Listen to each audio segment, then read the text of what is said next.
Some dogs wait a few weeks in a shelter, some a few months. And then there's Vito. Vito waited 13 years. He spent more than a decade bouncing between shelters and sanctuaries, overlooked again and again. Not because he was sick, not because he didn't love people, but because he was complicated. And complicated dogs don't usually get the fairy tale ending. But this one's different. Because after all that time, after all the missed chances, the behavioral notes, the hard conversations, Vito found someone who didn't just adopt him, he loved him. This is the story of a senior dog who waited most his life for a home, and the man who became his best friend. Vito entered the shelter system as a puppy. No one knows much about those early days, where he was born, how he ended up at a shelter, or who gave him his name. What we do know is that he didn't get adopted as a puppy, or as a teenager, or even as a young adult. He was moved to Best Friends Animal Sanctuary in Kanab, Utah, a place that takes in animals with nowhere else to go. The staff promised they would care for Vito as long as he needed, even if that meant forever. For over 10 years, Vito lived at the sanctuary.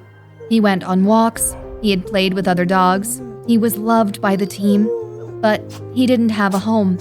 And part of that came down to trust. Vito had a bite history. Not aggressive in the way people often imagine. He wasn't lunging at everyone he saw, but he had boundaries, clear ones. And if someone crossed them too quickly, if they reached over his head or moved the wrong way, he could react. It's the kind of behavior that's manageable, but not easy. It takes experience, patience, a willingness to read body language and go at the dog's pace. But unfortunately, most adopters aren't ready for that. And so, year after year, Vito waited. In March 2024, a man named Casey Black was driving through Utah. He wasn't planning on adopting a dog. He wasn't even planning to stop. But then he saw a sign for Best Friends Animal Sanctuary. He'd heard of it before, and on a whim, he decided to pull in. What started as a casual visit turned into something more. Casey began volunteering. He spent time with the animals, learned their stories, and one day, he spotted a dog that stopped him in his tracks. It was Vito. Something about him, maybe the eyes, maybe the posture, reminded Casey of a dog he'd had in the past. There was no dramatic spark, just a quiet pull, the kind that makes you pay attention. When Casey asked about Vito, the staff gave him the full rundown. This dog has trust issues. He's had biting incidents. He doesn't warm up easily. Most people hear that and quietly back away. But not Casey. Because here's what the staff didn't know. Casey had spent years running the Northern Lights Wildlife Wolf Center in British Columbia. He had worked closely with wolves, animals that require an advanced understanding of behavior, space, and trust. He wasn't intimidated by Vito's history. He was ready. So, he started slow. He visited Vito regularly, sat with him, let him come close when he was ready, took him on walks, and eventually took him on sleepovers, short overnight camping trips out in the desert. No pressure, no expectations, just taking the time to get to know each other. Vito was unsure at first. On their first trip, Casey noticed that Vito stood in the front of the van, head buried in the corner of the passenger seat, not panicking or misbehaving, just uncertain of how to act. But each time they went out, Vito got a little braver. He stayed close to Casey, followed him on walks, ate near him, rested more easily.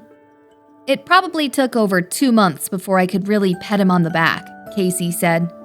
It wasn't instant, it wasn't easy, but a real connection was growing between them. And after enough trips, enough small wins, enough quiet nights under the stars, Casey adopted him. Today, Vito is living the kind of life that most dogs dream of. He and Casey travel together in a van, exploring the forests and mountains of North America. Right now, they're in Alberta, but who knows where they'll head next. They go on long hikes, stop at quiet campsites, spend hours just being together in nature. And Vito? He's transformed. He's stronger, more relaxed. He hops around when he's happy. A goofy little bounce that Casey says is hard not to laugh at. He's in better shape than when I got him, Casey said, and people can't believe he's 13 years old. It's not just that Vito got adopted. It's that he found the exact right person at the exact right time. And this story really teaches us something. There's something easy about writing off the difficult animals. The ones with a bite record. The ones who flinch when you reach too fast. The seniors. The ones who take more time. But Vito is proof that none of that means they're broken. He just needed someone who understood his language, who didn't expect instant affection, who saw past the file notes and into the heart of the dog underneath. And Casey? He doesn't think he rescued Vito. "I love this dog," he said. "He's had a huge impact on me. He's my best friend. He goes everywhere with me. He sticks real close because I'm sure he feels the same way." Not every dog gets 13 years. Some don't even get 1. But thanks to Best Friends Animal Sanctuary, and thanks to the patience of volunteers who never gave up on him, Vito made it. And more than that, he got to live. Not just exist, not just wait, but actually live. It was a man in a van who knew what it meant to earn trust, and who understood that sometimes the dogs who take the longest to come around are the ones who love you the most. If this story hit you in the heart, you're not alone. Because for every Vito, there's another senior dog waiting, another misunderstood soul who just needs a little more time. So if you believe in second chances, in slow trust and deep loyalty, hit that subscribe button, because we've got many more real stories coming. And if you've ever rescued a dog, leave a comment and let us know. We'd love to hear about it.